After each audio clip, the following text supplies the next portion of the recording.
Alrighty, good afternoon. Welcome to episode 2 of The Cutting Room Floor. Hello, guys. Welcome back. I'm Jamie. And I am Dom.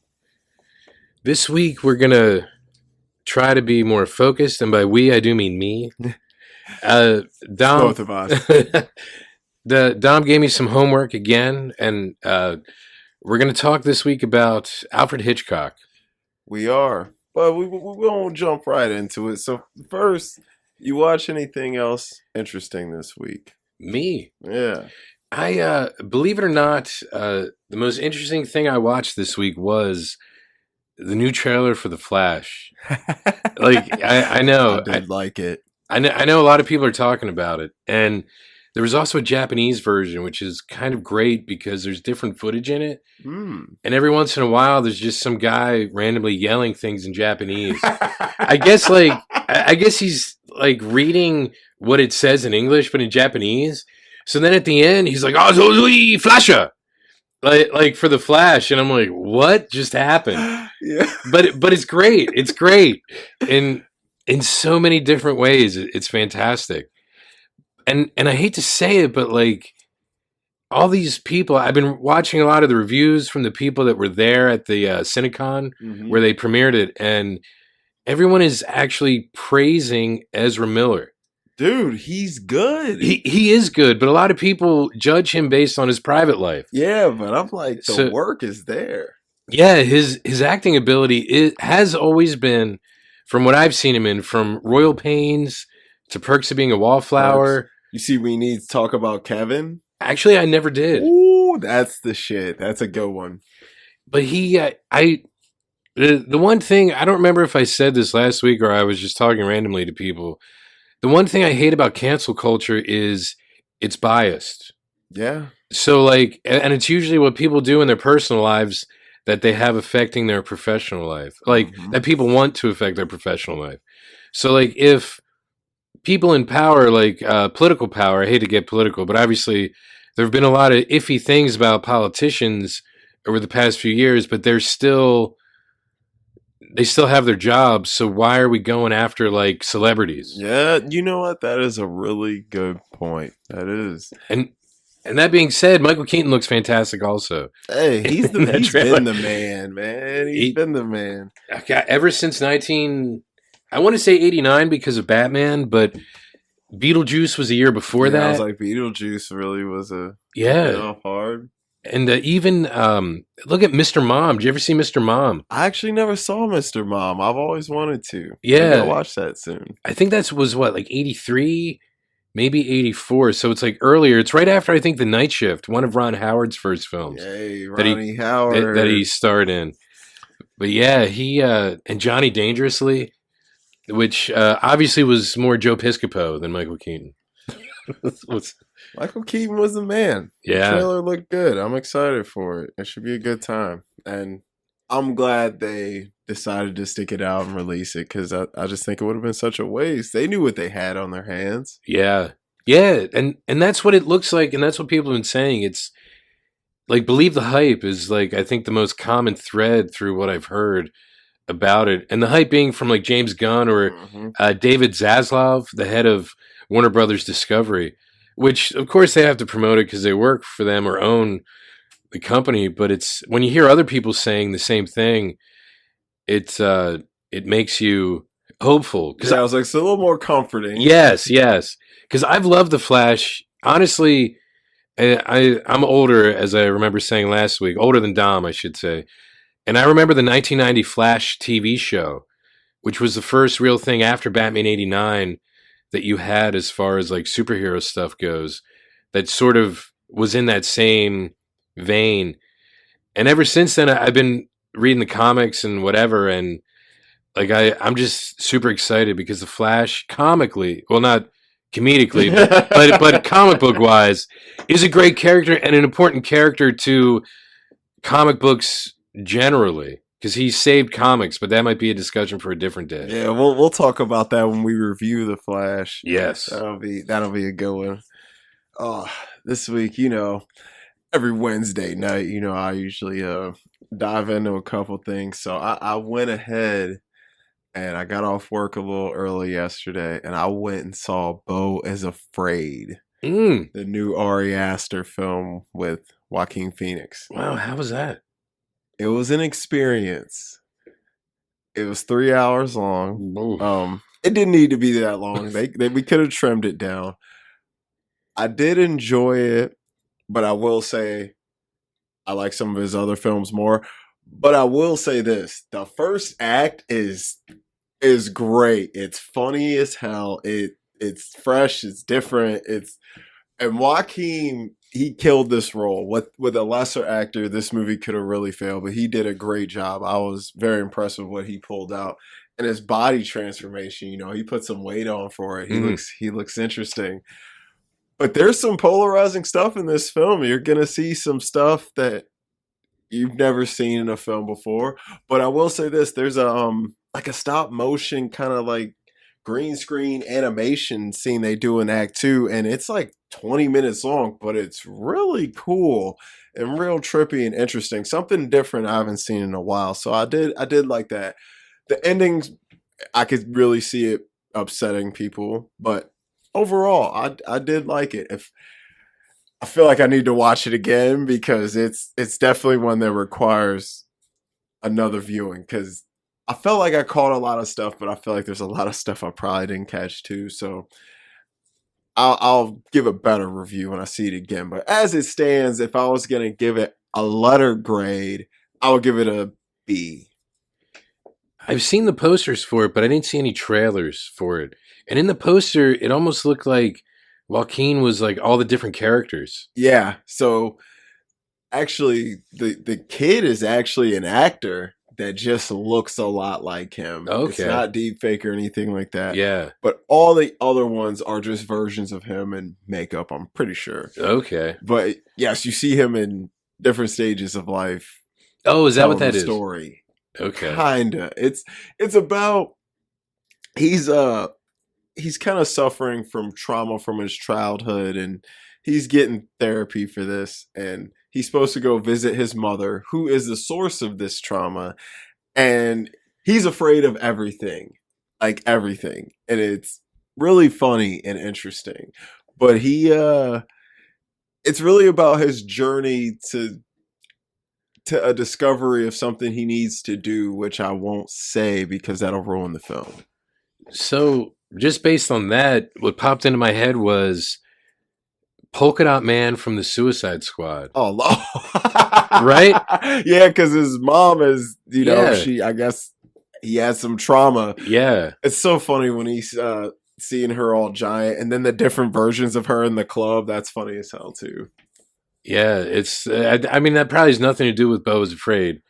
It doesn't, but But I mean, it parallels. yeah, because obviously Polka Dot Man, David Dakshmalian, I believe is his name. Incredible. Yeah, he's good. He's really good. And, he did a really good job of portraying that kind of aloofness Yes, that comes with trauma as far as dealing with other people. yeah, he definitely did. He was funny. I did like his arc a lot. I think they did such a good job, great job with the characters in that movie. Every character had their moment. They had their point of interest. Thought that was a good job. The fake out at the beginning is my favorite.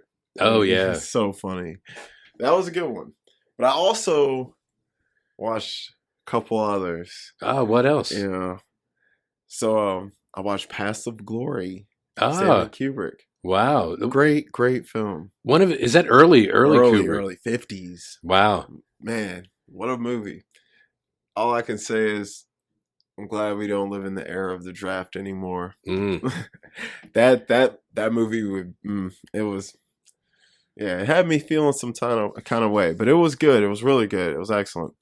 And then we were talking a couple weeks ago, and I was like, I'm gonna watch a blaxploitation film. Yeah. So I watched Coffee. Ah, So Pam Grier. good. Yeah. Yeah. Real good. I really enjoyed that. It was really funny, really hard. Action was good.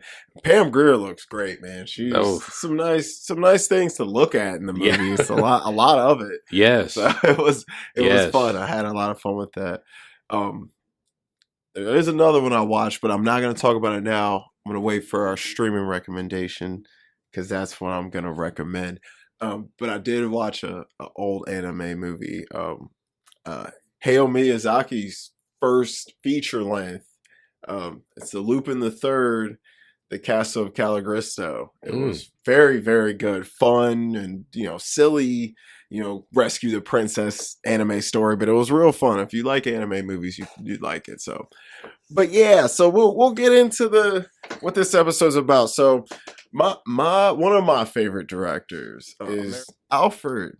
Alfred's the man, and we're gonna separate the artist from the personal life because a lot of people had a lot of things to say about him, but Alfred Hitchcock has made some of the most influential films of all time, and he's still being celebrated to this day for that reason. And I think a fat majority of his films have really stood the test of time and are still trying to be emulated to this day. His films have been remade in various ways with different titles, over and over, like Disturbia. Everyone loved Disturbia. It made all this money. Shia LaBeouf's so great. It's Rear Window. So he was next level. He invented a lot of different things, a lot of different shots. Obviously, the dolly zoom, which is a big one, we still see all the time. That's the it's one. Never going away. I remember you. I think you did a video or something on it before. I talking about it. In one, yeah, because of Jaws using it. Mm-hmm. Yep. Yes, I couldn't remember because watching Vertigo, I'm like, there's that shot that Dom was talking about. Yep, yeah, he's got it in there, and that's where it was born. Which Vertigo is one of my favorite films. Is that the first time it was used in Vertigo? Mm-hmm. Oh wow. Yep, he's the man. He knows what he's doing. So I did give Mr. Jamie here some homework. So I had him watch 3 films, 3 of my favorite Hitchcock films, and 3 I would probably say I could maybe scratch 1 and add in Rear Window if I wanted to pick a 3 best for him, but these are 3 I think were more fun to talk about. Rear Window, it's been beaten with a stick. It's been beaten like a dead horse. So we'll talk about these other 3. So we'll go in order by release. So we'll start with Notorious, 1946. Cary Grant and the beautiful Ingrid Bergman, one of my favorite Swedish actresses. So what did you think of the film? I thought it was interesting. I try to look at things in context. So 1946, obviously Notorious, if anyone's seen it, or if they haven't, there might be a few spoilers just plot-wise. But it deals with post-war Germans in South America. And American agents who are not played by Americans. So in that respect, I did say to Dom, it reminded me of True Lies. Yeah. With Arnold Schwarzenegger. He's like, I'm an American spy. That makes sense because you sound obscenely American. So. Yeah. It's like we were talking about Bloodsport. Van Damme is an American soldier, man. Which makes sense. It makes total sense. So it's interesting, though, to see it as, I hate to use the word propaganda, but at the time, it's like anti-German propaganda because of the sentiment in the world still from the end of World War II. So the story just revolves around that type of eras, like 1940s espionage, and trying to find out what these Germans are doing, whatever nefarious things they might be doing. And Claude Rains, one of the best actors of all time. Man, he's so good. He plays a German, which is ironic because he played a Frenchman, I believe, in Casablanca, who hated Germans. Yep. So with Ingrid Bergman also. Ingrid Bergman. Yeah. I'm glad you brought up Casablanca because I think these two films fall in the kind of the same category. They both came out right when the war was happening or ending, and they definitely reflected that time period. But these films are regarded as some of the best of all time, and I think they should be cherished as relics as such because they are reminders of the things that went on throughout this land that shaped us as a country. And for me personally, and you too, even, we weren't around back then, but it's fun to look back at this stuff, and we got our own mess going on right now, but I still find it more interesting to look back at something that's over and done with. Yes, Yes, I understand because then you get to see like it's almost a time capsule of what the perception was at that time of Germans who fled to South Mm-hmm. America. Because Mm-hmm. we hear about it now as like like Tom Brady's wife is from Brazil. Brazil, Mm-hmm. and she has a very German last name. Mm-hmm. So so we obviously know Germans There did. were some things going on. Yes, because I think in Notorious aren't they in Rio? Mm-hmm. Yeah, they are in Rio. So it's it is weird to see it as like an anti German film when you have such a good actor playing such a terrible person as in Mm-hmm. Claude Rains Yes. being the ex Nazi or still current Nazi at that Yeah, I'm time. like, he's probably Yeah, still got some ties. yeah, and his mother also. Uh-huh. His mother's in the film, and it's just because Hitchcock is I believe he's British, and then he started making American movies in the early 30s Mm-hmm. because he started in the 20s doing silent films, Mm-hmm. and he obviously American and British since we were allies, there would still be that same sense of patriotism and Yeah. pride. So you would want to show you're not going to show defeat, No.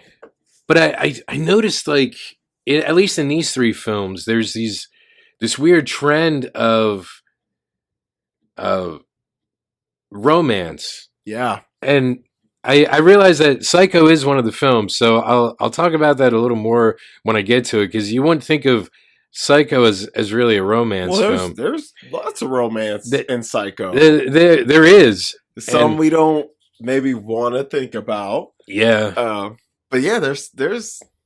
I mean, yeah. and it's strange to me how quickly these people fall in love. Like, but then again, who wouldn't fall in love with Cary Grant or Ingrid Bergman at like first sight? You know, Ingrid Bergman, one of my favorites from the golden era. Oh, she's beautiful. Her and Grace Kelly were just like angels in these films, man. and it's just like that's if I have one gripe, it's like these characters fall in love and then they're separated somehow, Mm-hmm. and then they somehow get back together, and then there's no resolution really at the Yeah. end of the film. It's almost like you have to figure out what happens after it says the end. Well, see, with Notorious, I feel like that's one you can maybe guess because I think Notorious does have a happy ending, whereas Vertigo is total tragedy. Yeah, So I do feel like Notorious had a clean ending. Maybe they did stay together, maybe they didn't, but yeah, I do think if we were to find out they did, it wouldn't be out of the realms of reality. Where clearly, we'll talk about Vertigo when we get there.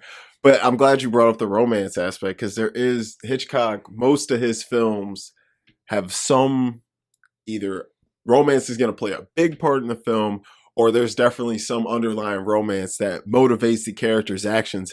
So that's a big theme for him.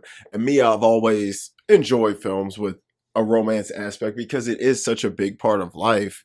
And nobody wants to be alone. Everybody wants to experience romance in one way or another. So I think it's interesting to see it portrayed on screen in whoever's vision of what it is, given the situation of what's going on.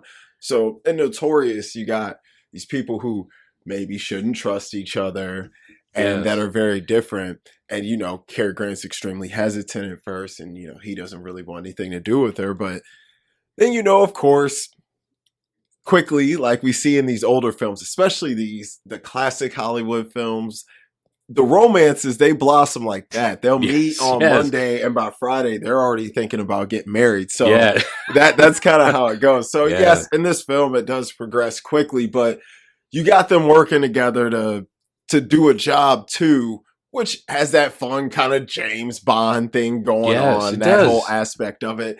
And I mean, to me, Notorious is like a Hitchcock version of a Bond movie. Cary Grant could have easily played Bond. He has the charisma, the look, the acting skills. He had the physical prowess to play it. He had everything.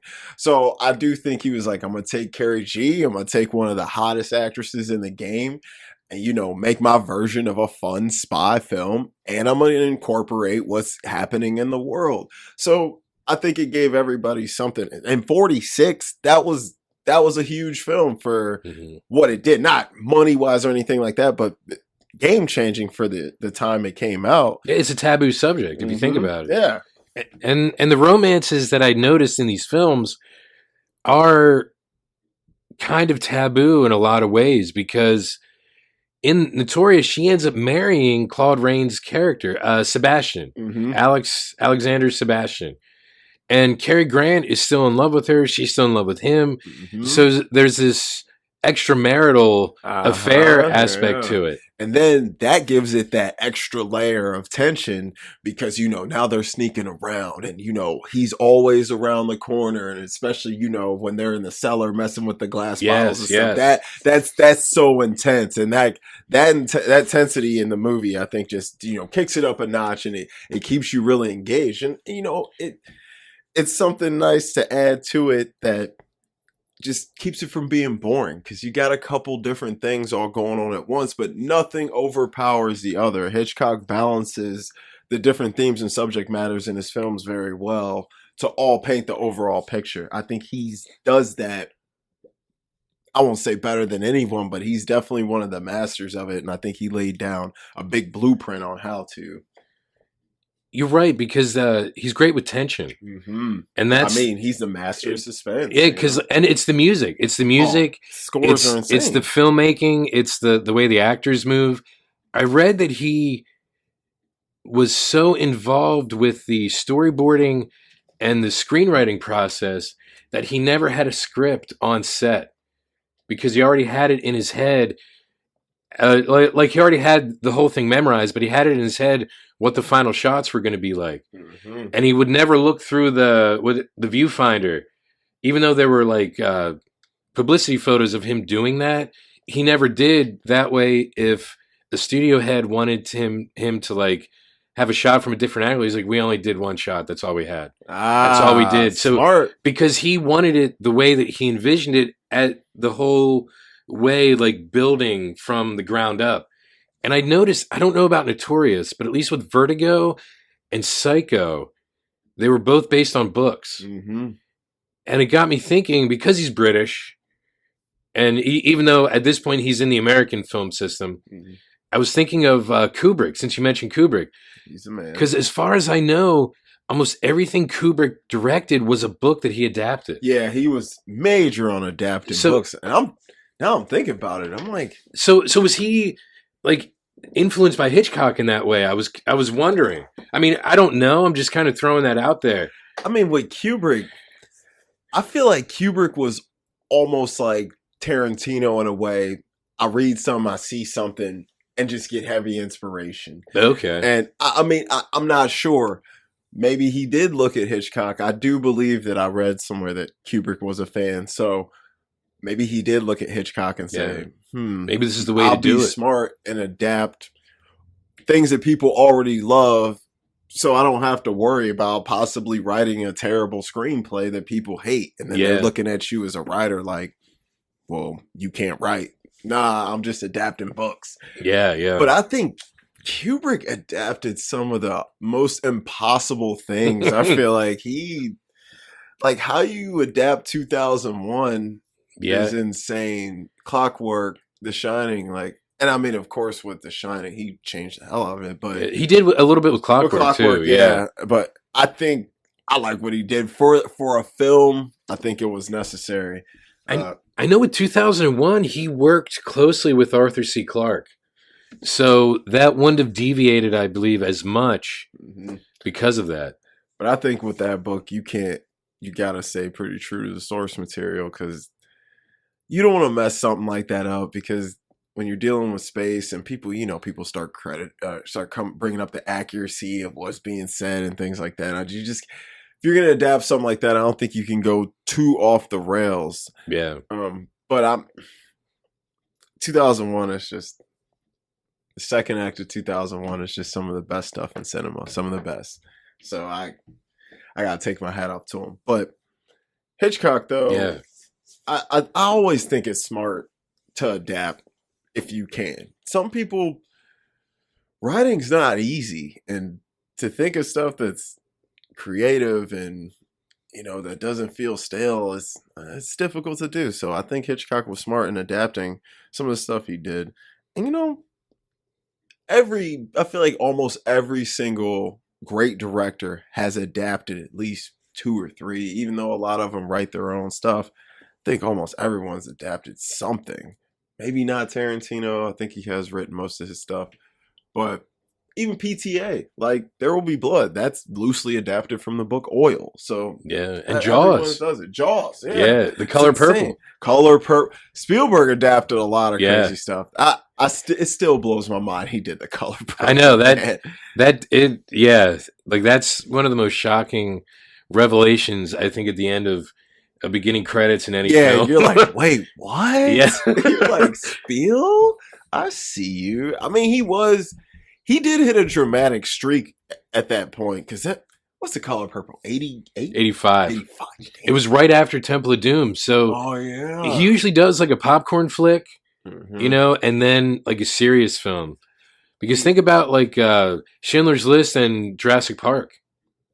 I think they Yeah, were they were back to back. same year. Yeah. That is insane. So He really went left to right with those yes, two. yeah. Insanity. Because Schindler's List can barely even talk about that film. Like it's so. Ray Fiennes, Amon Goth, sickest dude, one of the sickest dudes. But so Notorious, I just picked it because it's one of my favorites. I just love it. But what did you think of it overall? The other two, I think, are far more important in our Okay. discussions in the advancement of film. But what did you think of Notorious overall? We'll do letter grades on this cast. We'll do letter grades, and we will add pluses and minuses to those. I think honestly, like the cast, the writing, the acting, the direction, everything would be an A or an A plus, really. Because for the time period, you're not going to have much action because it is mostly suspense. Yeah. A lot of the action of that time was in like film serials, which was Mhm. adapting like comic books or comic Yep. strips. So this is more for, it's more of a serious film. So you're not going to spend time on explosions and this and that, but you have that suspense, the tension, the way they emote, as dumb as that might sound. Like That is it's perfect. important. Like Carrie can emote on cue insanely. Like the way this man's faces change from second to second, from situation to situation, it's just insane. It helps build that. Him and Ingrid really worked that script magically because two lesser actors, that movie would have been average and forgettable. Yeah. I wouldn't be watching it in 2023. Yeah, and even Claude Rains, the way he plays that so perfectly. He's so elegant and smooth, man. He is. There's an air of integrity about him, even as a Nazi, which is weird to say. He would be one of the most admirable Nazis. Like, you're like, okay, if I'm gonna model myself after a Nazi, this one would probably be one of the better ones. Yeah, because he had class to him, mm-hmm. and like the way that the way he uses his face to just kind of convey whatever's going on in his head, especially like walking her down the steps and realizing like when he's waiting and his mom is trying to get him to speak and then he finally does and he's like looking and he's trying to figure out what's going on in his head. Yeah, well, yeah, he's like, I'm defeated, I've lost. But what I liked about him as a villain is Hitchcock gave him layers. He was vulnerable, and he was, he lacked confidence in a lot of ways. He wasn't this RR villainous Nazi. He had a very humanistic touch to him, and I thought that made his character a lot better. And an actor of that caliber, he needs a character like that to really sink his teeth into, and I think that was a good aspect to his character because he kind of reminds me of Hans Gruber in a way, in the way he carries himself. Not obviously he's not as sick, or at least we wouldn't see that portrayed in a 1946 film, but the way he carries himself is elegance. He's not, you wouldn't look at this guy and think he's a bad guy, criminal, anything like that. You'd be like, this guy probably walks the line straight. Yeah. And I think Hans Gruber, same thing. You look at him like that. He's very elegant. He's got the smooth accent. Yeah. Alan Rickman. He's the man. But Yeah, he was. he was. So that's kind of who he reminded me of in there. Just that element to him. The worst part of Die Hard, just really quick aside, because Hans Gruber, great villain, great character. The worst part of Die Hard for me, and I love Die Hard. Great film. I love Die Hard. When Hans Gruber, the German leader of the German terrorist group, is speaking to another German, and he says, "Schließ das Fenster," and the other German looks at him like, "I have no idea what you're saying." So then Hans Gruber has to tell him in English, "Shoot the glass," as if the German couldn't comprehend German. Now I know they did that just for the audience who didn't speak German, but it's frustrating that a German talking to a German and the German didn't understand German. I've never even thought about that. Yeah, that's the most frustrating part of that film for me. And I love that movie to death. Such a good movie. It is, but that's the worst part for me. Is it? Oh, okay. Now that you said it in English, I get it. Subtitles were around back then, so I don't know why they didn't just throw those quick little 3 words up for us.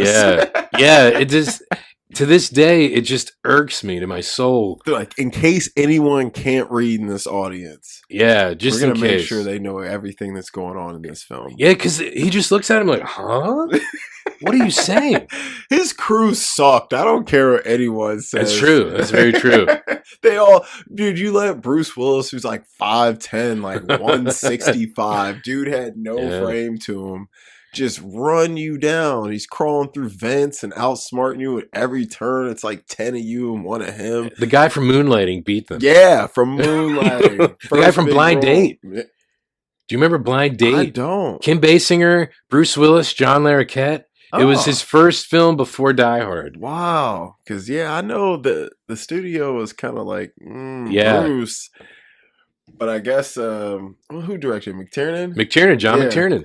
I guess he was like, nah, I want more of an everyman. Because I guess they wanted him to go for Sly or Arnold, one of them dudes. You know who had to turn it down first? Just out of necessity. Because the film is based on a book from the 70s called Nothing Lasts Forever.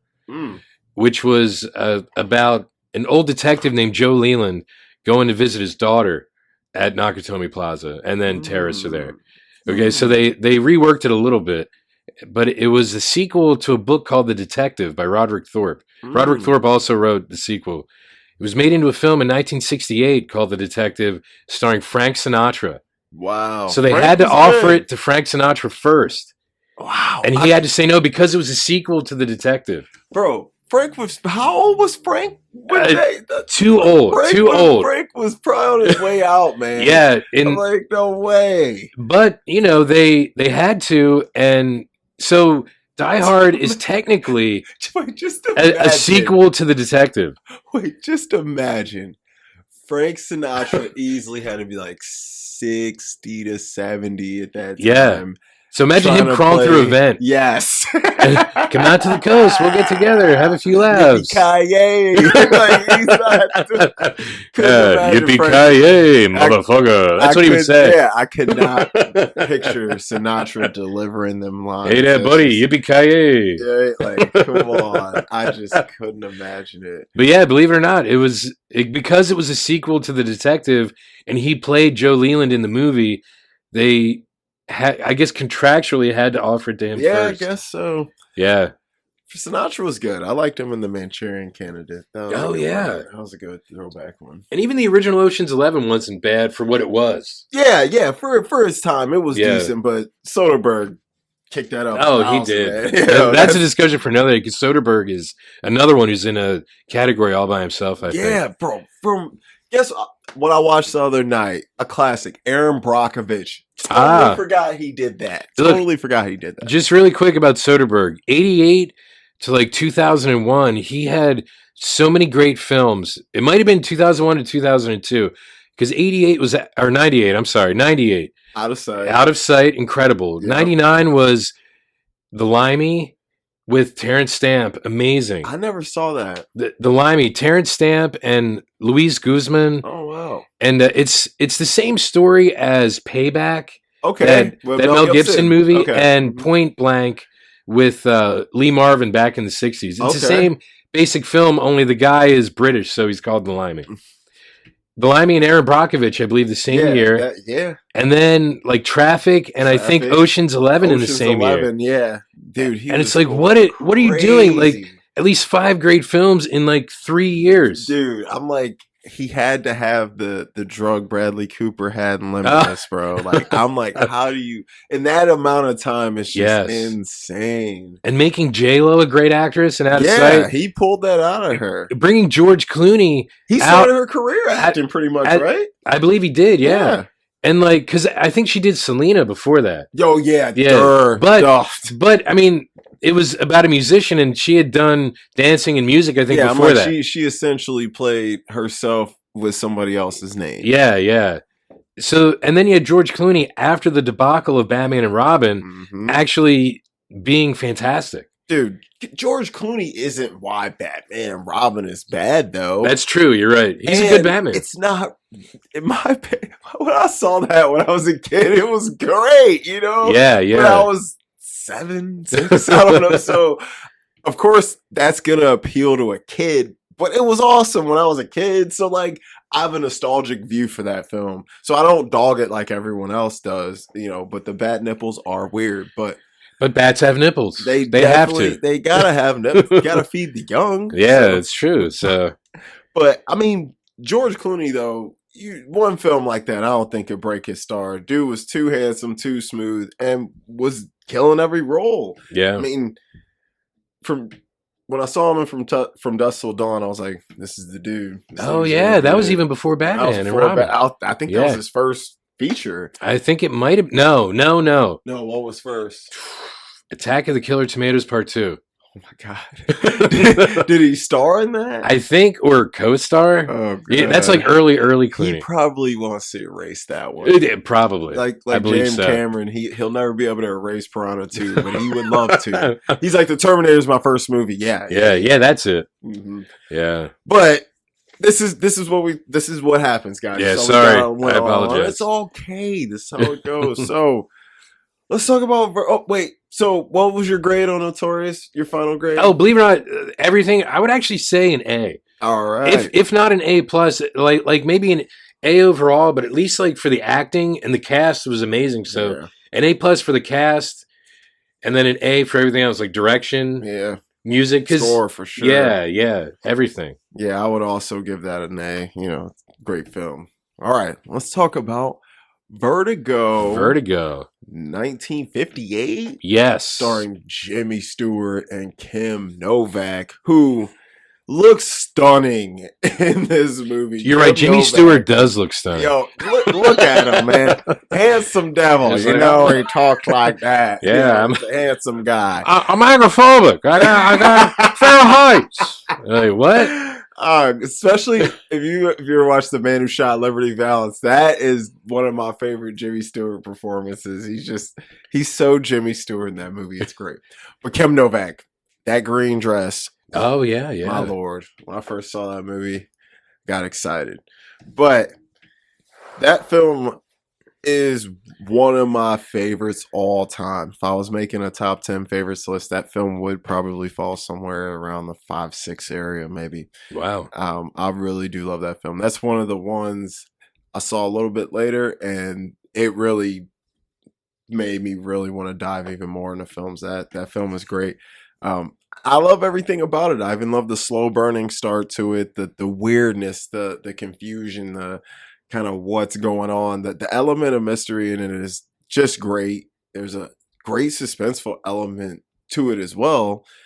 And even though there's there's some crime going on, I guess, but it's not really a crime film. It does have that suspense that just builds and builds. And when you get to the second act and figure out what's going on, you're just like, what the?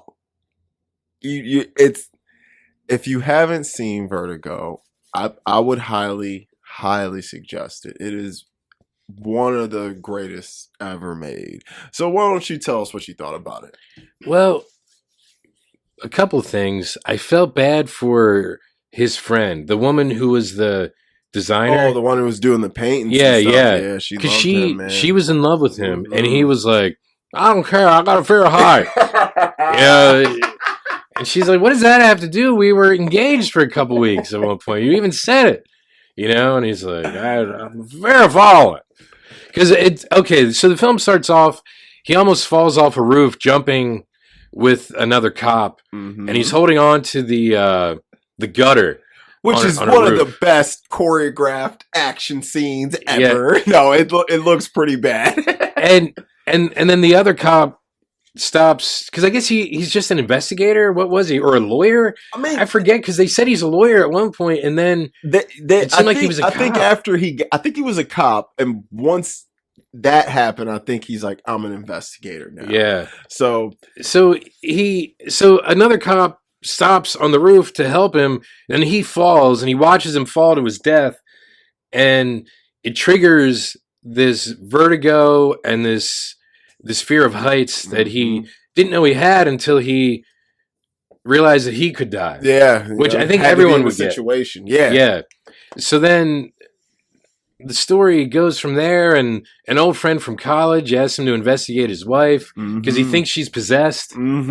So there's like this weird supernatural element to it. Yes. And then, she... And I don't know if I should do like main plot point spoilers or not. I mean, it's been 65 years since it came out. Go ahead, guys. So if you haven't seen it, still watch it. It's still something you should watch. Yeah, go ahead. Okay, so much like Notorious, Jimmy Stewart falls in love with this woman in like the first 20 minutes of the film. But when you see her, you can understand why. Well, Edith Head did her costume design. Oh, okay. The same woman who did the dresses in Notorious. Yeah. For Ingrid Bergman. Edith Head, one of the famous... Edna Mode is molded after her in The Incredibles. Oh. The costume designer. Okay. Yeah, like God, famous... You teach me stuff all the time. Famous costume designer. And so, he falls in love with this woman... And she's married to his old friend. And she's younger.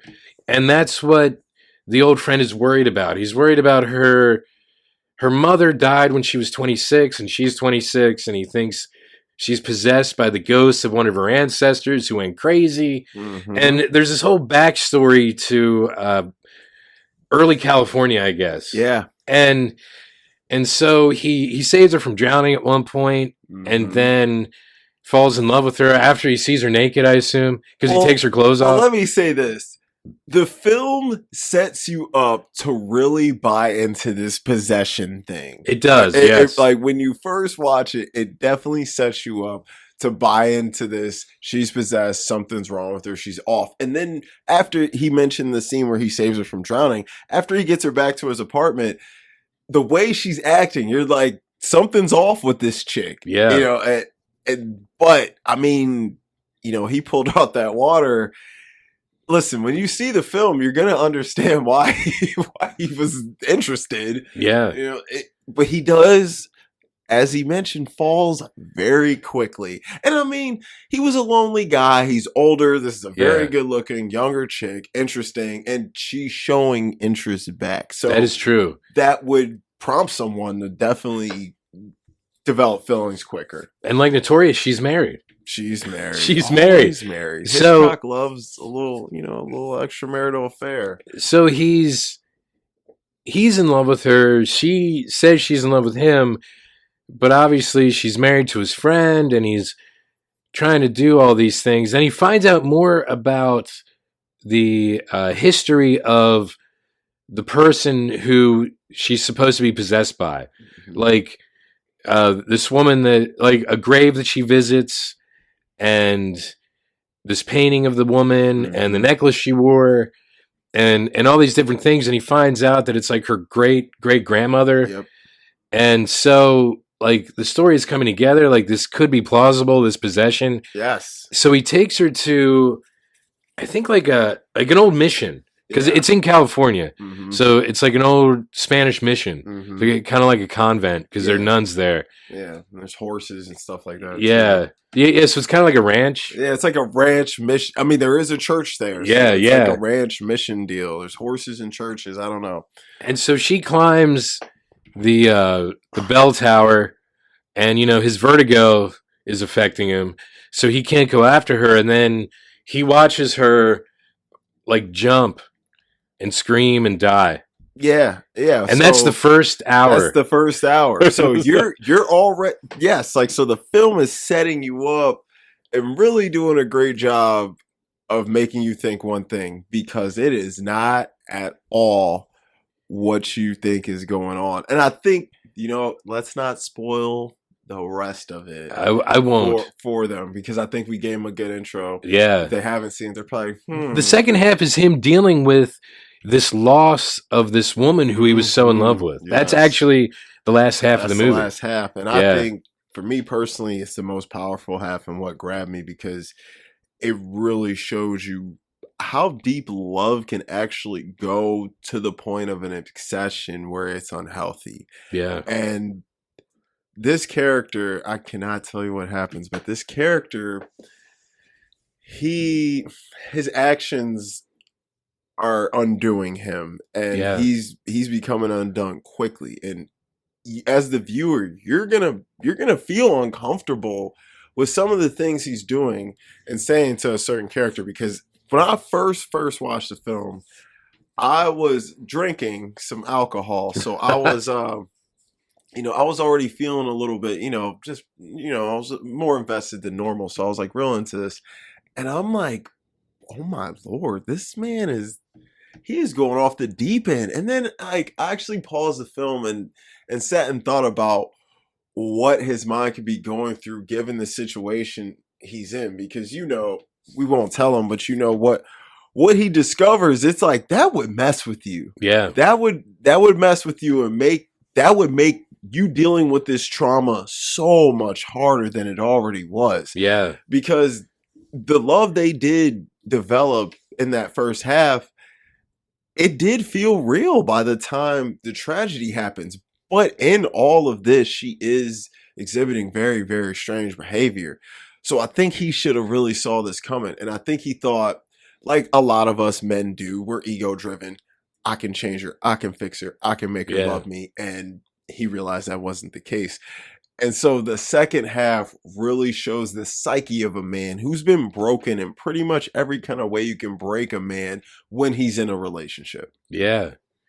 It's like the first half is about possession and the second half is about obsession. Obsession, yes. Yeah. Yes, perfect. And it's almost like he's almost possessed with this obsession in the second half of the film. Yes, exactly. And it's because it has to do with his phobia. It has to do with the loss of this woman. Like everything is connected, and he's trying to break himself. I think of both. Yes, is what he's trying to do. Absolutely, and see, that's why I like analyzing films with you, because you picked up, I think, on the most important thing in the whole film on the first go around. Because I've talked to people who watched this film, and people particularly didn't care for it as much.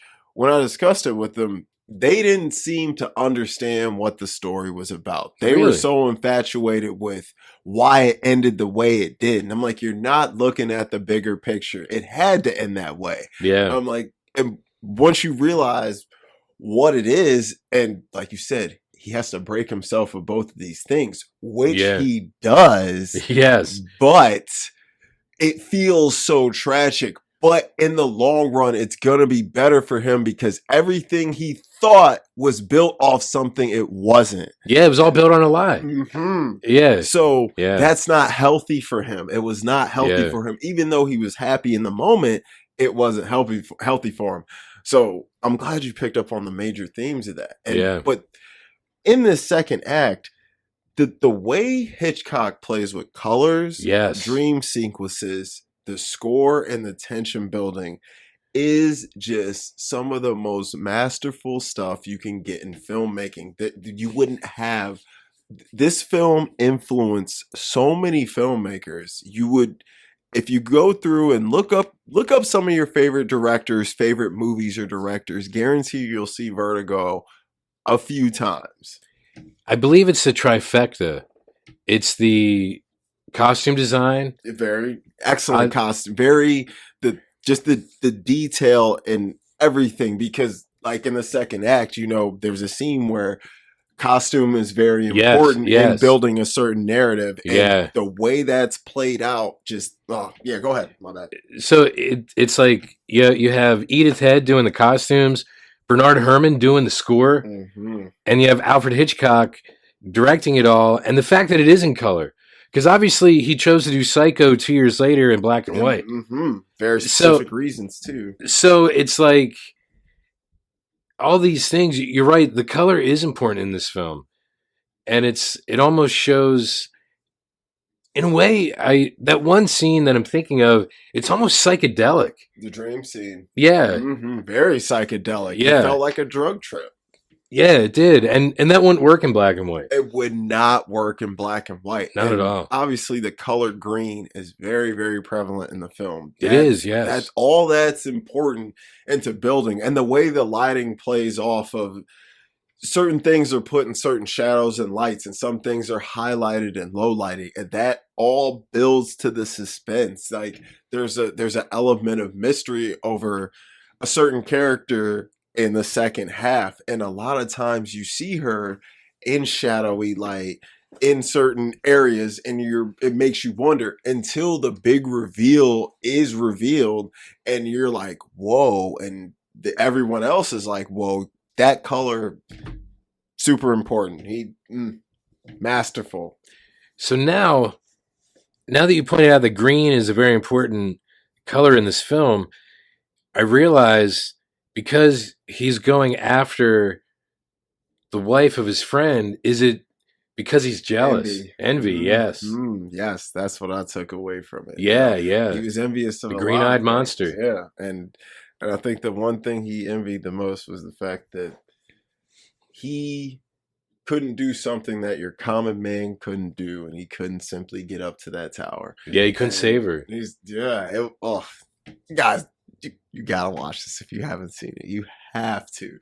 This one, I would say this one is one for the cinephiles, the movie lovers. I won't say it's for everybody. I mean, it does have an 8.3 on IMDb, but I wouldn't say it's for everyone. But if you like good, hard-hitting mystery romances, I think you should definitely watch this sooner than later. I think we broke that down very nicely. And if you watch the film, refer back to this section of this video and listen to the themes we pointed out and compare them for yourself. Because I think everyone takes this movie a little bit differently. And I think that's the beauty of this film. This film, it doesn't spell anything for you out in black and white, which is why this film wouldn't work in black and white. This film has a ton of gray areas, and I think that's what makes it great. And a good conversation piece, and why, for a long time, it was on BBC's, it was their best movie of all time. Really? Yeah, for a long time. Now Wow. it's, what is it now? I want to say it's Paddington 2. It's one of the best. Paddington. Listen, man. Inspector Gadget 2. Did I see the second one? I'm Paddington? sure I did, but I'm sure it was forgettable. Now, listen, I don't care what anyone on this planet says. The first Inspector Gadget with Matthew Broderick was awesome. I love that. Yet again, I was a kid when it came out, but it was still good. Hey, I used to watch the cartoon when I was a kid. The cartoon was great. Yeah. I think everyone loved the cartoon. That was undeniable. But Paddington 2, have you seen that? I have not. Bro. I should, though, because I keep hearing great things about them. It's so good. For no reason. It's like, it shouldn't be that good for a kid's film. It's like I would say it's like kind of like How to Train Your Dragon. Like How to Train Your Dragon wasn't supposed to be that good. That was a good movie. It was real good. It Yeah, shouldn't have been that good. Like Toothless, right? Yeah, Toothless was awesome. Yeah. Like, I didn't, like, when I watched Inside Out, I was like, okay, this movie shouldn't invoke the feelings it's making me feel. This is supposed to be for little kids, and I'm crying my eyes out. Like, I was like, oh my Lord. Dude, Pixar does that too. They really do. And but Paddington 2 is, I think both of them are really great. But the second one it's super funny. You got to watch the first one first, though, so you can understand the family dynamic and why they love Paddington so much. Yeah. So you got to watch the first one first. But the second one, I do think is a improvement over the first one. It's funny. It paces so nicely. It was written great. Hugh Grant, beast in it. You know what? He's a great actor, though. He is, and And he's very good in that movie.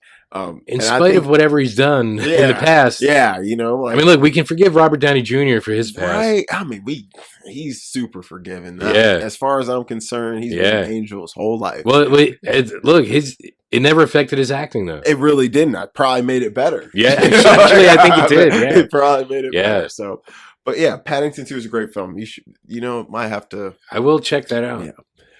All right, before we get into Psycho, we got to talk about our streaming recommendations. Okay. You go ahead and go first. A little intermission for you. Okay. I think our last week, I suggested Zack Snyder's Justice League, which was probably a dumb idea if you haven't seen Man of Steel or Batman vs. Superman. I got to watch Batman v Superman. Yeah, believe it or not, those films, Zack Snyder has a definite point of view. Mm-hmm. And he adapts things in a certain way that can turn off a lot of viewers. I've liked pretty much everything he's done. I never understood the hate. I don't know. I think it's just, you've seen Superman the movie, so like there's a lot of love for Christopher Reeve's version of Superman. Of course. And I think a lot of the problem is, like, Christopher Reeve's Superman is like a time capsule. Yes. So he couldn't exist now. No. Because the world changed so much. A lot. We wouldn't trust Superman now. No, not at all. Yeah. And that's what Man of Steel and Batman versus Superman are. So I might have to say those two films, I believe they're also on HBO Max. Yeah. But only because it sets up a more modern, I say a modern take on superheroes, but it's more like superheroes in our modern society. Yes. And I would definitely agree with that with Man of Steel. And Man of Steel, I did enjoy Man of Steel. I thought it was great. The thing I liked about it is we talked about before, he didn't call it Superman because he wasn't that. And yes. I like the way Henry Cavill portrayed him. He had this very soft, vulnerable, almost kind of childlike innocence to him. And the way it plays out, yes, it is definitely a combination of Superman the movie and the Donner cut. It's like they're almost pieced together. But I do like the modern take and modern spin on it. You got great cast. You got great people to play all the leads, so they all carry their roles well. And the film, it paces nicely, but not too quickly. It builds the story up really nicely. So when you do get to the end and you fight Zod, it feels like we were rewarded this. So I did enjoy Man of Steel. I gotta watch Batman v Superman, so I'll probably watch that next week then. Yeah, I say that because Affleck's Batman is going to be in The Flash. I saw that, and I'm excited to see that. His Batman, we first see him in Batman v Superman. And I know you're a diehard Christopher Nolan, Christian Bale Batman person, and a lot of people are, don't get me wrong. But, this is a different version of Batman, although written by the same guy. But, it's not necessarily their Batman. It's Batman Begins. Batman Begins I love that freaking film. It's so a great film. Good. I can watch that anytime.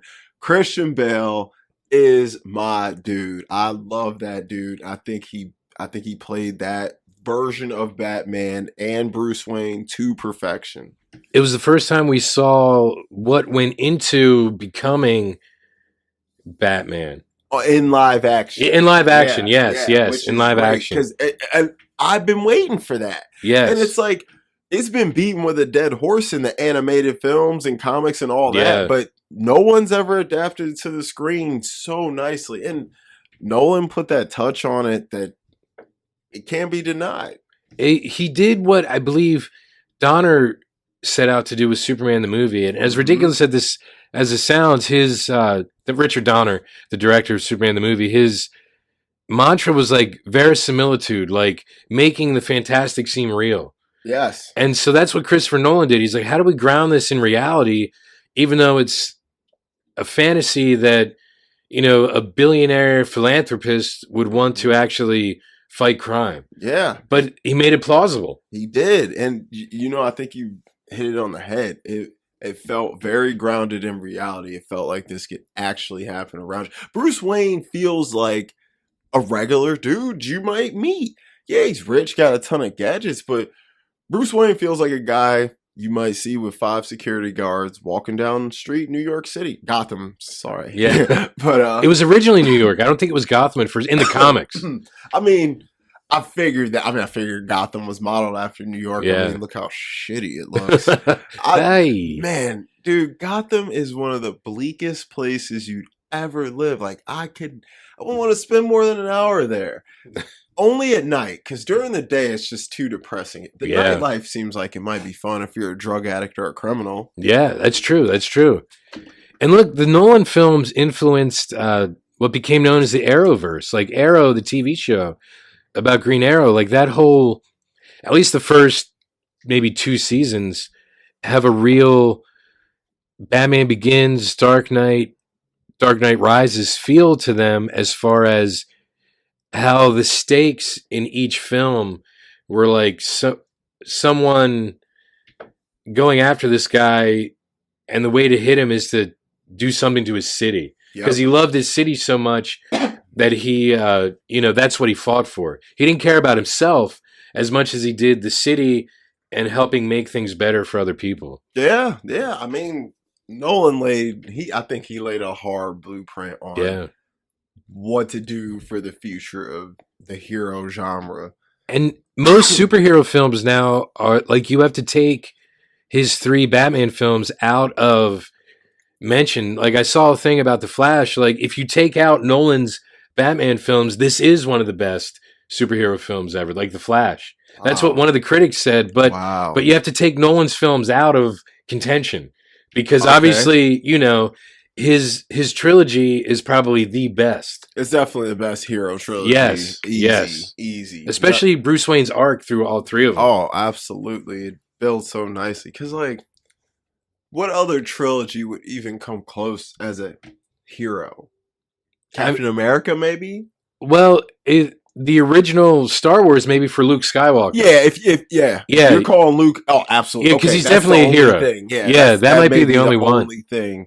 Like, I do think First Avenger, Winter Soldier, and Civil War were 3 great films back to back to back, with Winter Soldier being the standout. Oh yes, of course. That's one of the best MCU movies. So I would say, I mean, I'm not going to put it on the level of the Dark Knight trilogy, but I would say that's probably the next best hero that had a trilogy with the same lead. Yes. You know what? Yeah, I would have to agree, especially about the Winter Soldier, because that I remember reading the comics like before the movie came out, because the comics with the Winter Soldier came out in like the early 2000s, and I loved them so much because they were resurrecting Jason Todd, the one Robin who had died in the 80s around the same time in DC. So the Red Hood and the Winter Soldier are kind of the same character, but one's Marvel, one's DC. And the way that they adapted it for the film was just stellar. And for like the first real big budget film that the Russo brothers did, amazing. They were amazing. They came on nice with that. They hit the scene hard with that.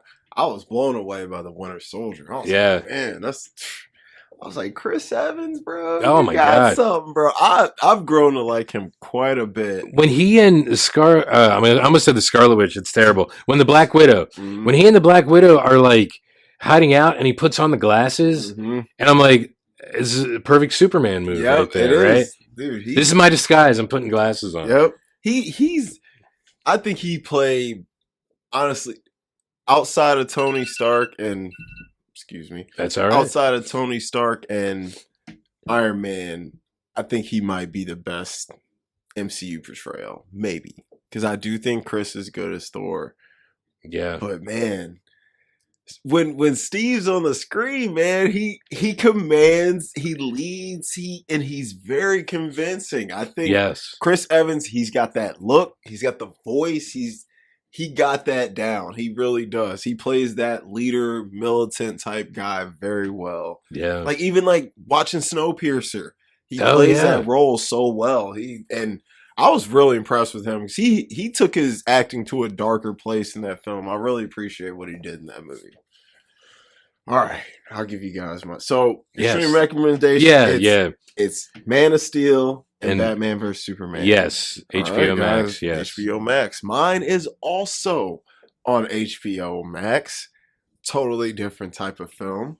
Excuse me, guys. Choked on some water, but 80s film, Paris, Texas, 1984. You seen that? I haven't. Oh, so good. Such a great film. This is a kind of a romance drama, and I'll give you a quick overview. It's about a guy who he wanders off in the desert, and he comes out and he passes out. Some people call hospital. Hospital contacts his brother. His brother lives in LA. He's in Texas. So his brother goes to pick him up and bring him back to LA to help him out. Now the issue here is when his brother left, when our main guy left, when he left, his kid was left with his brother who has come to get him. He's been gone for 4 years. And this kid now has taken a liking to his uncle and his uncle's wife. So now we have a conflict with his real dad and his live-in dad. And the story unfolds. This film has some of the best cinematography I have ever seen. I just was in awe of the film. About halfway through, I was like, no matter what the story is in this movie will automatically get at least a 7 out of 10 just for how beautiful it is and how good the score is. It's a road trip film, and what's his name's Wim Wenders. Oh, he directed it? Yes. Wow. Wim Wenders directed it. And Wim Wenders also did Far Away So Close and Wings of Desire. Wings of Desire was good. I didn't realize he did that. I never saw the other one. What was it? It was a sequel to Wings of Desire. Far Away So Close. I didn't even know there was a sequel to it. Yeah, they were. I think Wings of Desire was remade as that Nicolas Cage movie where he's an angel. Was it City of Angels or something? City of Angels. Yeah, something like that. I think. I forget. God, I love Nicolas Cage. Yeah, but anyway, the Wim Wenders is a good director. Yeah, his direction A1 in this film, and the way they got the landscape of America was just it made this land. It showed us how beautiful it really actually is. Now this is in the 80s, so things look a little different, but you see Houston and LA and a couple cities, don't look too much different, when you see them in movies now versus then. Still gorgeous. And guys, this film, it might put a tear in your eye at the end, but it's such a good ride and journey. And I fell in love with the characters. It was a great film. I think you guys would really, really enjoy it, especially if you like a good, hard-hitting family drama. So Paris, Texas. Paris, Texas. And you bring up a good point, because Wim Wenders, I want to say he's German, because I think he's German. So this isn't even an American film technically. Yeah. It's in English, but it's not an American film technically. So do foreign directors, are they able to show us things about the United States and America, quote unquote, that we're not able to see because we're entrenched in it? Yes, I fully believe that. I think a lot of foreign directors have come over here and made some great films that just feel different than your average American film. So that brings us to Psycho. Oh, yeah. Directed by the British Alfred Hitchcock. And it's about American desperation in a lot of ways. Yes, it is. And I'm glad you said American desperation, because how the film opens up, what you see, who you think is going to be the lead character, what she does, you're like, wow. When I first saw it, I was like, oh, I didn't think she was going to do that. Yes, it's interesting. I'm sorry. I shouldn't interrupt you. No, I was done. It's still fresh in my mind, so it's like... Go ahead. It's been a while since I've seen it. Mm-hmm. And it's interesting that it opens up with two people at a seedy motel post coital whatever.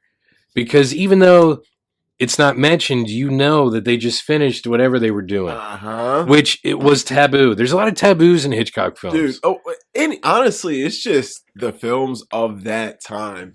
They didn't show things like we see in movies now. No. Things were implied. You knew what happened. But a lot of things you couldn't show on camera. You know, the restrictions were far higher, which we'll talk about a little bit later with Psycho. But yeah, you had to, when you watch older movies, you got to read between the lines. Everything isn't going to be spelled out for you. And it's just crazy to think, like, because the guy, Sam, I believe is the man's name, he's talking about paying alimony to his ex. So I'm assuming he's still married. That's why they're in this seedy motel that Janet Leigh's character, Marion references, like, you know, it's 2:45. Check out is at 3 at this kind of hotel. Because they don't care when you check in. They just care when you check out. And they don't care how long you're here. Yep. You're here 1 hour. Do your thing and bounce. And it's interesting that that's who the main character is. The main character is someone who is willingly putting herself through this type of relationship where, you know, I hate to say she's like either the side piece or whatever, but that's really what she is, and that's what she settled for. So she goes back to her job, and you could tell she's unhappy.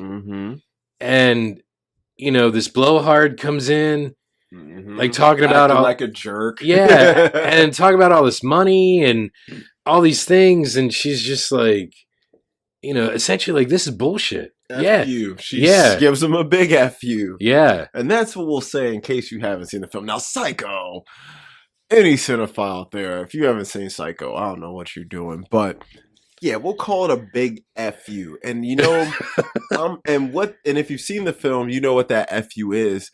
And I'm glad you brought up desperation and the time period, and you brought up how she is as kind of our protagonist figure. She was very representative of the changing of America as women were being more liberated and willing to do things that the women of 10, 15, 20 years ago would have definitely frowned upon. Definitely wouldn't have, you know, gave the FU to that guy in the way she did. But that was her doing that was a further means to further liberation. Yeah. Where I think that's a overarching message in the film about being liberated, and it doesn't just go in the way of the ladies. Same thing with Norman Bates, and we'll talk about him later, but go on. Yeah, so she finds herself on the run, basically. But like on the run from her own life. From her own life. That's just like, it doesn't, yeah. I mean, it's not. Yeah, they're like, by the time, you know, the laws involved, you know, things are already kind of changed. So yeah, it's like she's running from who she's become because she doesn't know how else to change her situation. And it's interesting because it's almost, you know, it predates like Desperate Housewives by, you know, 40 years or more. Yeah. 45 years or something. It's 1960. So. Yeah, 1960, and Desperate Housewives was like, I think 2004. 2004? Yeah. So, but you know, it's like, it's showing those seeds of dissatisfaction in the post-war era. Like what's wrong with like the, I'll say like the nuclear family, like the Leave It to Beaver type of family. Like not everyone has that. Nope. So what are the people like that don't have that? And what are they willing to do to change that or to change their situation if they don't have Ward Cleaver to take care of them? You know, the white picket fence. And because Sam is tied up. You know, he works at a hardware store and he pays alimony. His so money, he can't provide he ain't for got it. no money. He's like, I'm broke. He's like, shoot, only way we can get some money, we kill this chick. Yeah. You know? Yeah. Yeah, it's a tough situation. And, you know, going back to Hitchcock's suspense building, one, you mentioned her being on the run. So when she's on the run, you know, there's that scene where she's a little bit afraid that she's about to get caught with what she's doing. And just the small little suspense building in that scene is a precursor to what's coming later, because the film starts out, it kind of reminds me of From Dusk Till Dawn in a way, how it's almost two different films. Yeah. The first half feels like a crime film, and the Yeah. second half feels like a horror film or a psychological thriller. And leading up to that, you're feeling this tension, but not in the way that your typical horror film would do, because this is one of the early horror films or early slasher films, for sure. Slasher, yeah. It definitely almost pretty much invented the genre, or put it in households. So by the time she gets to the Bates Motel, which you guys all know what that is and know who runs it, by the time she gets there, you're almost forgetting that you put Psycho on. Yeah. You feel like you've watched something else, but then you are quickly reminded when you see Anthony Perkins brilliantly playing Norman Bates. He's excellent in this film, but I'll let you go on. Well, you're right. Hitchcock does a bait and switch in his films. He does. He Absolutely. does. Vertigo. Yeah. Huge bait. Yes. That's probably one of the biggest bait and switches in a film of all time. And he does the same thing in Psycho. Mm-hmm. Basically, because, you're so invested in this character. He builds this character up for the first half of the movie and then changes focus. Yep. And spoiler alert, guys. She dies. Now, the reason I am spoiling this, because she dies in like the first 20, 25 minutes of the movie. It's not long in that it happens. Well, actually, I think it's about 40. Is it 40? And I say that because I kept checking the times, because I wanted to see like how far into a film he switches. Yeah, because I'm like, it's usually 40 to 60 minutes in. Wow, he really built that suspense well, because it feels like no time has gone by the time she does die. Well, because remember, she's with Sam at the hotel. Mm-hmm. They're talking for a while. Work. And then, then she's at work. She's in the car. And then she's in the car. She switches the car. She switches the car. Yeah. Because remember, she falls asleep. The cop wakes her up. You know what? And then he follows her. Happen there. Yeah. Uh-huh. So you're on this journey with her as she's you totally escaping. You put a horror film. Yeah. Like you feel the tension of her thinking everything is going to come crashing down around her. And then she makes it to a motel, and you almost feel that relief with her. Yes.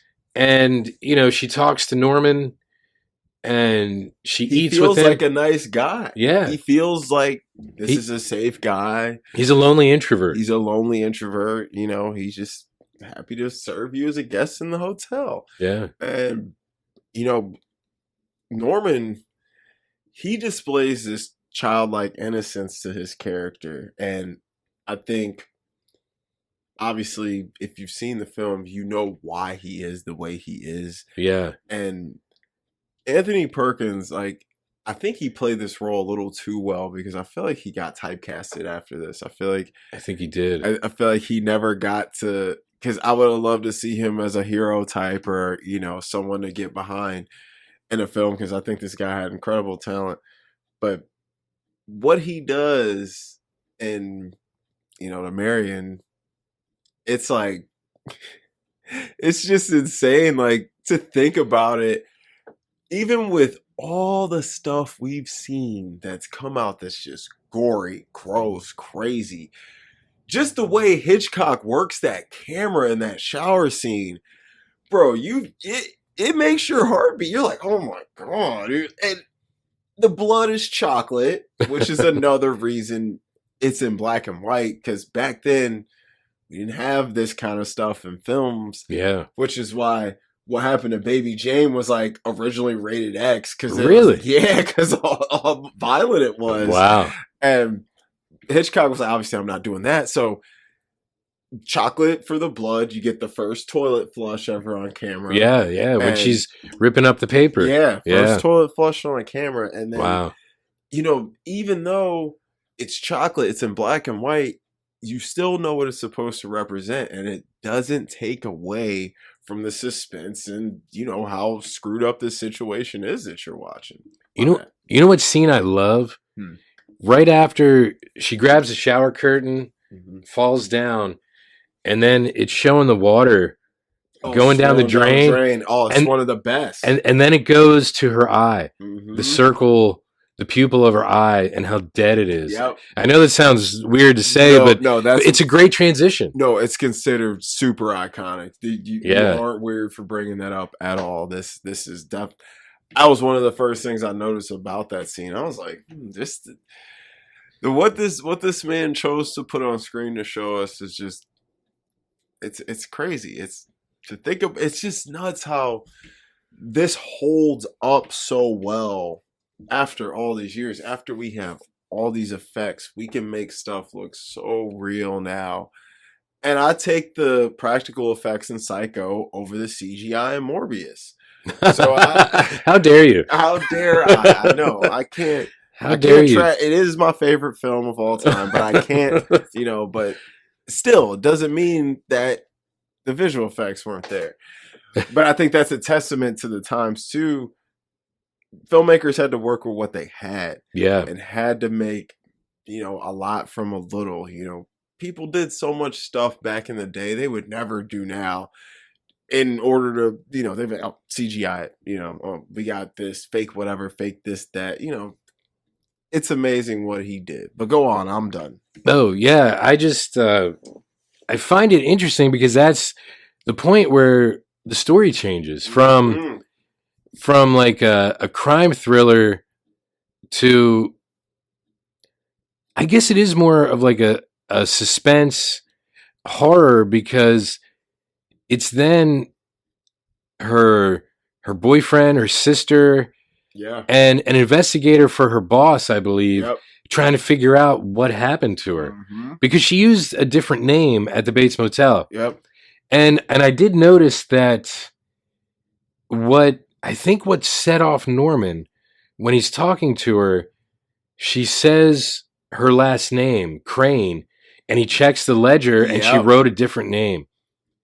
She screwed up. So he knows that she's lying to him. Amateur hour. Yeah, and you find out later, like his emotional growth at least was stunted at a certain point. Yes, absolutely. So he's also a voyeur, so he's watching her undress because he puts her in the first cabin, which is right next to his office, and he moves a painting and is watching her. It's a little more blatant in the Gus Van Sant shot-for-shot remake of Psycho, that Norman is a little more hands-on during that scene. Vince Vaughn? Yeah, that Vince Vaughn is a little more hands-on while he's watching her undress. And so, I mean, and I was watching this version of Psycho, like, I hadn't seen it in a long time, like I said, and in a way, there's almost that allusion to that as well in this one. Like, that he is attracted to her. He is, aroused. Yeah. But at least the idea of her. Mm-hmm. And then he realizes that she's lying to him. And something in him snaps. And we know what that is, but I don't know if it's, if I'm able to say it or not. I think we gotta say it. I think if we're breaking it down, I think we gotta go ahead and say it. Guys, if you ain't seen Psycho, just watch it. Even if we spoil it for you, just watch it. Come on, you gotta see that. And if you want to see it, then just end the video here. So, end it here if you want to see it. But we're gonna probably spoil the rest of it for you. Yeah, end it here. End it here because we're gonna spoil it. If you haven't seen Psycho, go watch it, then refer back to this. All right, go ahead. Okay, so you watch the film and you see a woman stabbing Marion in the shower. Mm-hmm. And then Norman comes running in and disposes of the body. To pick up the pieces. To clean everything and to clean up what is... He had spoken of his mother previously, before this scene. Mm-hmm. So, and Marion actually heard him arguing with his mother at one point because he had invited her up to the house to eat. Uh-huh. And he was talking to the mother and she was arguing. So he brought the food down to the motel is a little further down from the house, the Bates house. And so he cleans up what his mother does. Yeah. And so when the investigator comes along looking for Marion. He speaks to Norman, and it's interesting to see the way Anthony Perkins like backpedals some of the story when the guy realizes that he's lying to him. Mm-hmm. So he kind of like phrases things a different way, and he's like, "Oh, well, when you put it that way, Yeah. now I remember." Mm-hmm. Blah blah blah blah blah. Like Anthony Perkins, actually in this film, he is really good at that. I think you said he has like a kind of like a naive innocence to him. Yeah, yeah. And he does, because he is childlike, almost like the way that Tyler Durden is in Fight Club. Yeah. Because he's kind of like that childlike id for the narrator in Fight Club. Mm-hmm. And that's how Norman Bates is, because of his stunted emotional growth. Yes. So he does what he can to placate the guy, to send him away, because he doesn't want his mother to get in trouble Yep. for murder. And there's a swamp nearby. Makes it real easy. Where he disposes of Marion's car and Marion. Mm-hmm. Oh, see, so the stunted emotional growth, which is one of the main themes of the film. So his mother, while he was coming up, pretty much repressed him from becoming a full man, in more ways than one. And this is ultimately a big part of why he's doing what he's doing, why he's looking at Marion the way he's looking at her in the shower. There's certain things this man wasn't allowed to do. And of course, any woman that's come in his life, she's a whore, she's this, she's that, and his mom, though, ends up eventually finding love herself. And because of the way she repressed him sexually, he in turn becomes jealous of this, because she's pretty much the only female figure he's ever really been allowed to have any form of emotions for. And this kind of mental and emotional trauma fully comes out into someone who's unhinged, because he probably already had some mental health disorders going on. That, coupled with this, is going to make someone do the things he does and maybe even believe what he's doing. So I'll let you go on from there with your analysis. Yeah, I mean, that's actually what it is. It's how his upbringing broke him to the point where he, like, even the town doesn't really talk about whatever happened at the Bates. It wasn't at the motel; it was at the house. So at the Bates house. And so, like Sam and the sister.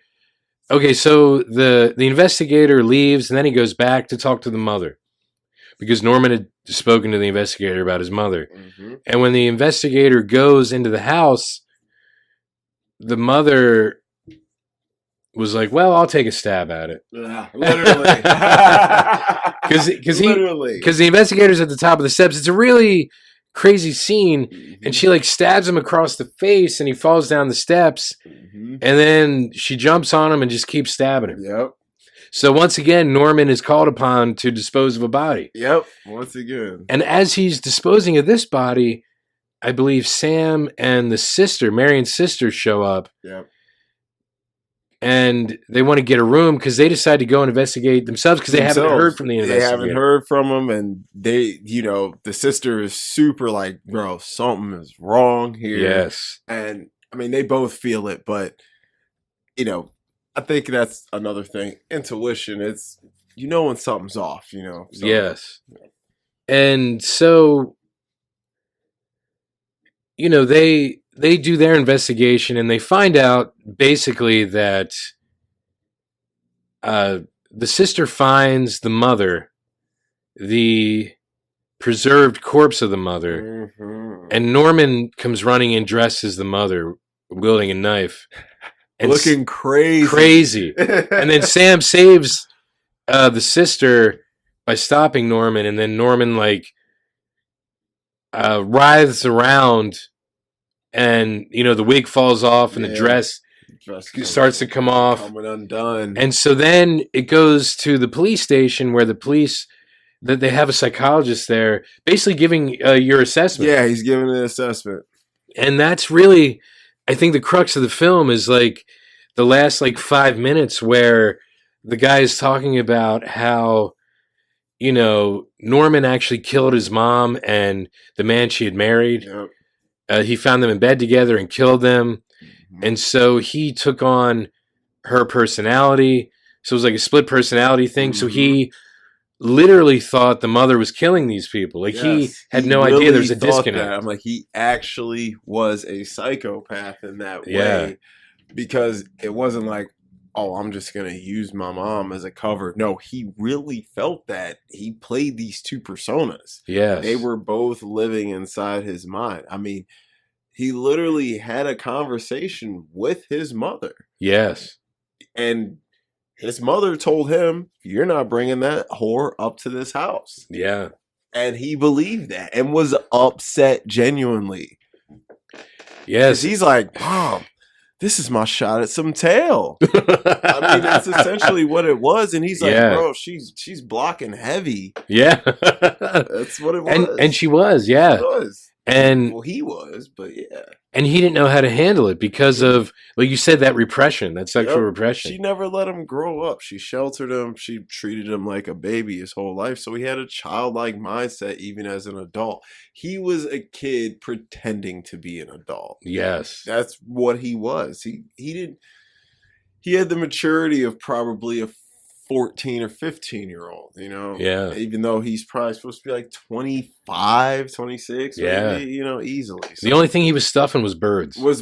Yeah. Taxidermist, crazy. Yeah. Yeah. And that's the first element you see of creep with his character. You're like, bro, stuffed animals everywhere. That's really that. And I know some people are into that. And that, if that's your deal, that's cool. I just always find it strange when like a stuffed dead animal's looking at me. I don't know. Just strange.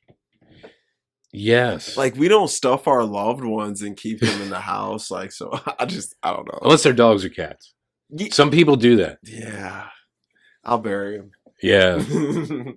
So I noticed a few things. Like if you don't know this, the Texas Chainsaw Massacre and Psycho are based on the same guy. I mean, that's what it pretty much seems like. Yeah. In a way. And the layout of the houses, I believe, are the same. Like if you watch the original Texas Chainsaw Massacre. Especially the way like the basement goes down. Yeah. And the stairs going up how they are and everything. Up and over, yeah. Yeah. Even though the house in Texas Chainsaw, I wouldn't step foot in there with a hazmat suit. No, I don't think anyone should. It looks... there's bones and stuff everywhere. Saws just laying around. Yeah, they stuffed more than animals. They stuff way more than animals. Like, yeah, and that was a whole family though. Yeah, and it's like, and honestly, like, I made my greatest villains the other day, and I was thinking about what horror guy I wanted to do, and I had to come to Freddy Krueger because Freddy Krueger is inherently the most sick out of them. Leatherface really was. He was the same thing as Norman Bates. He had a childlike mindset. Yeah, yeah. And he was essentially controlled by someone else. He really wasn't the evil guy. The older guy who was living there was pretty much running the show and telling Leatherface what to do. So yeah. But the best thing about Texas Chainsaw is like that's an interesting like the statement on kind of vegetarianism it takes with the way how they treat humans like essentially animal meat. Yeah. And I read somewhere, I think it was maybe Guillermo del Toro or somebody. They're like, yo, after I watched that movie, I didn't eat meat for like 2 months. I just couldn't. Yeah, like, how could you? Texas Chainsaw is the original. The original, yeah. The budget, what they did with that budget, insane. Like some of the most shrieking, screaming you'll ever hear. Oh my God. Like Lord. When he's hitting that woman on the head with a hammer. Yeah. Dude. I thought he was really doing it. Yes. I'm like, yeah. putting them on the hooks. Oh. ugh. Yeah. And like that idiot goes in the house. I'm like, dude, don't go in the house. You don't just walk into people's houses. I'm And like, you know what? look, other than Psycho, I think that was the first, because that was like 74, I think it's maybe? 74. Yeah. Yeah, and that's before Halloween, before Friday the 13th, Friday the 13th, before any of those. Freddy. Yeah, because like as far as horror after Psycho, what you had like Night of the Living Dead was what 68. Yeah. Um, I mean, you had like probably your Hammer horror films, horror, yeah. but that's like Dracula, Frankenstein, yeah, whatever. Those aren't scary. Yeah, yeah. So, no. I mean, they're great, but they're not scary. Yeah, Peter Cushing and Christopher Lee. That's not scary. Terrifying. Yeah. But yeah, I'd say Texas Chainsaw really was the next step in slasher that really pushed it. Because then the 70s had great horror coming out after that. Because Halloween would probably be my favorite slasher. Because Halloween, man, that movie's scary as man. Yeah. When he's punching through the closet and she's in there like crouched down, I was like, bro, girl, you gonna get your ass. Yeah, and look, that's connected because it's Janet Leigh's daughter. Yeah, crazy. Yeah. Crazy, Yeah. So yeah, but yeah, so Psycho, it's a great film. It's one of my favorite Hitchcock films. There's a lot of other Hitchcock films I like. I almost did North by Northwest instead of Psycho, but I know this man's seen that, and I love it. It's so good. So I was like, I want to look something a little different. Cary Grant. He's just the man. He is. He was so good in that film and plays such a good physical role. Yeah. And he showed he was a lot more than a handsome face. I mean, he showed that a long time ago. His girl Friday, like that character is iconic. Just the way he talks and carries himself. So many actors have emulated that style. What about Gunga Din? Have you ever seen Gunga Din? I've never seen that. It's Cary Grant, young Cary Grant, like 39. So it's after he was in the first Topper film, also from like 37. So it's Cary Grant, Douglas Fairbanks Jr., and I think Frank McLaughlin. Wow. Sam Jaffe. Did you ever see the original The Day the Earth Stood Still? Yes, great film. Sam Jaffe was like the Albert Einstein-esque scientist. Yes. Okay. Only in Gunga Din, he's younger, and he plays like an Indian guy. It's like British guys in India in the 1800s. Okay. It's sort of like an Indiana Jones movie, but like before, like decades before Indiana Jones. Okay. So it's a fun one. Yeah, it is kind of fun. It's just an action adventure. And, it's Cary Grant just being Cary Grant. Cary Grant being the man. The Bishop's wife. Bishop's wife, dude. Look, he Endless. is incredible. Endless. He's insane. To Catch a Thief. To Catch a Thief. Another good collab with them too. Yeah. And one of my favorite roles of him, Catherine, and Jimmy, Philadelphia Story. Oh, Philadelphia Story, yeah. He's wow. He's in a lot of what are considered some of the best movies ever made. So Cary Grant, even if the movie ain't that good, he'll be good in it. So just know if you put a Cary Grant film on, you'll be okay. Especially 40s and up, you're definitely good. The way he delivers a line. Yes. I'm like, he does it like none other, man. He's definitely one of the best. But so we didn't grade Vertigo. First, yes. Give me your Vertigo grade. Vertigo. Honestly, Vertigo, I would have to give that an A also. Because even though, I make fun of the way Jimmy Stewart just says everything. It's like he brings an emotion to it that his voice helps sell. Yes. I think in that second act, second half, I definitely think his voice and his kind of everyman style really carries that, because to see an everyday man like him going through that, it helps break you down as a viewer as well. Yes, yeah. Vertigo, I'm giving it an A+, one of my favorite films. But that might be me being biased, but Vertigo gets an A+ from me. So Psycho.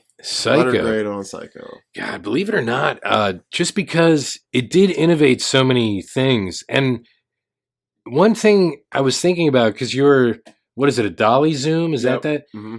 I was wondering, like, how many things Hitchcock innovated before and after he got to Hollywood. So I wonder if a lot of the things we attribute to Because I was thinking about just that one thing, but also he would have had to have done many things to get to that point. Yeah. So I wonder if all the love we give to Orson Welles for Citizen Kane, if Orson Welles was influenced by early Hitchcock, and maybe that's what got him to that point. I mean, they were making films in the same like era. Yeah, they were. I definitely think later Orson Welles was influenced by what Hitchcock was doing while he was starting out. Yeah, because Hitchcock was doing films almost for 20 years at the point that, Welles would have started. Yeah. So it's like he's gotta be. But like, God, Hitchcock's done so many films. He has a lot of movies. I mean, like, even if you watch his movie, I think it's 48 maybe.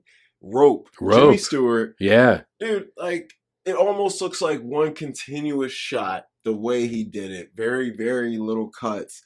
And that helped build the narrative of what that story's about. And he's one of the first dudes to shoot a movie in pretty much one room with no cuts and make it that good. And I think everyone has been praising Sam Mendes for 1917, which he deserves it all. It's great.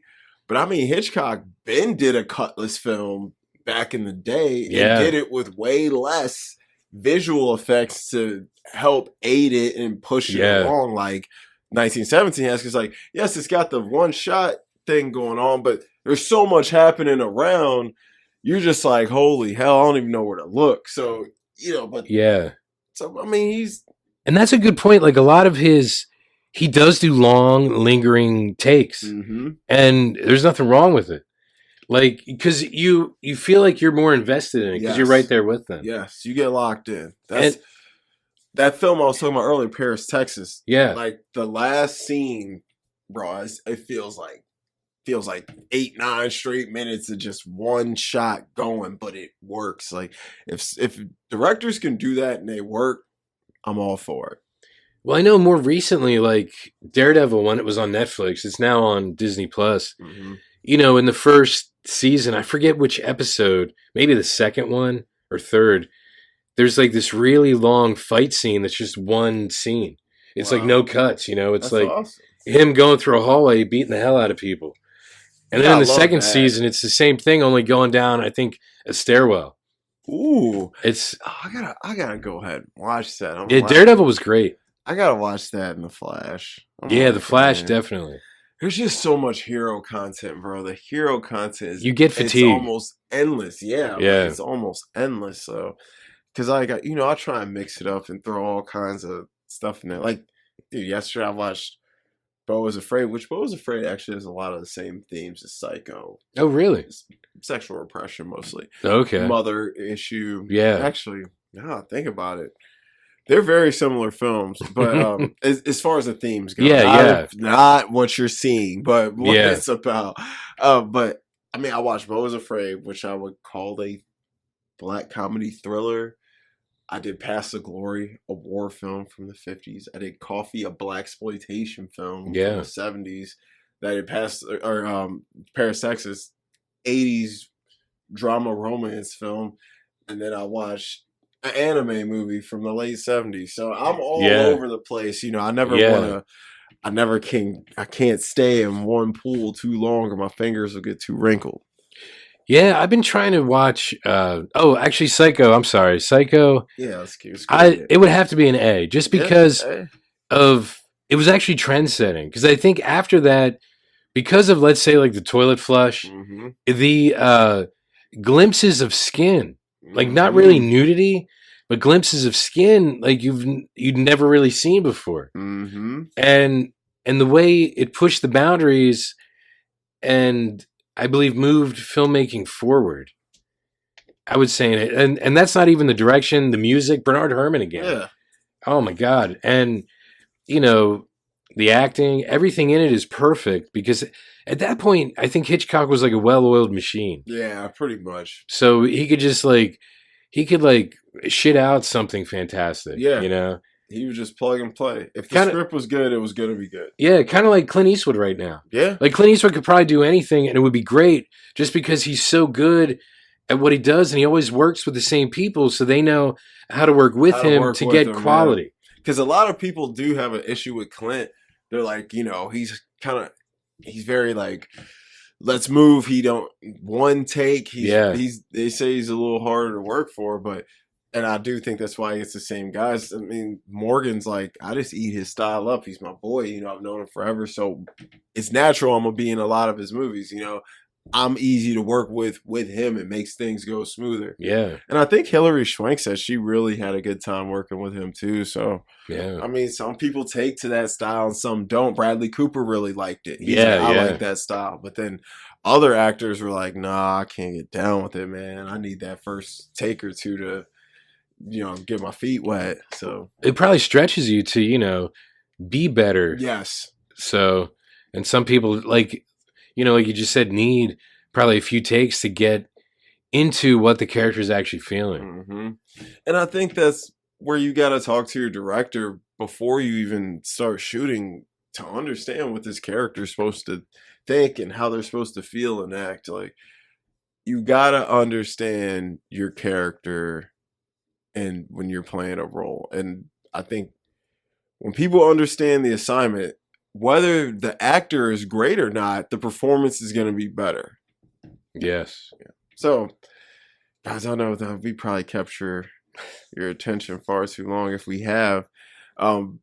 Next week we'll get into another director. And we'll add a couple little things to the list, to the intermissions, to make it a little more fun for you guys with the streaming recommendations. So, wherever you listen to podcasts, we'll be expanding and growing, and this stuff takes time. So eventually you'll be hearing these on all the major platforms. But hope you guys enjoyed. Anything you want to say before we head out? Not that I can think of. All right. Not right now. Other than until next time, we'll see you on the cutting room floor. See you on the cutting